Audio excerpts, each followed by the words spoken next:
தமிழகம் முழுவதும் கள்ளச்சாராயம் ஆறாக ஓடிக்கொண்டிருக்கிறது என தமிழக பாஜக தலைவர் அண்ணாமலை குற்றம் சாட்டியுள்ளார்.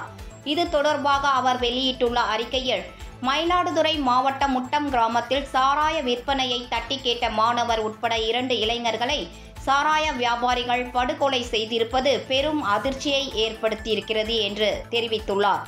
தமிழகம் முழுவதும் கள்ளச்சாராயம் ஆறாக ஓடிக்கொண்டிருக்கிறது. இது அந்தந்த பகுதி காவல்துறையினருக்கு தெரியாமலா இருக்கும்? சாராய வியாபாரிகளால் 2 இளைஞர்கள் உயிர் போயிருக்கிறதே, உங்களுக்கெல்லாம் மனசாட்சி என்று ஒன்று இருக்கிறதா என்று கேள்வி எழுப்பியுள்ளார். சட்டம் ஒழுங்கை காப்பாற்ற முடியவில்லை என்றால் தமிழ் சினிமாவில் முழுநேர துணை நடிகராக செல்ல வேண்டியதுதானே என்றும், 2006ஆம் ஆண்டு முதல் 2011ஆம் ஆண்டு வரை திமுகவின் இருண்ட ஆட்சி காலத்தை விட தற்போதைய திமுக ஆட்சி மிக மோசமான நிலைக்கு சென்று கொண்டுள்ளதாகவும் அதில் அவர் குறிப்பிட்டுள்ளார்.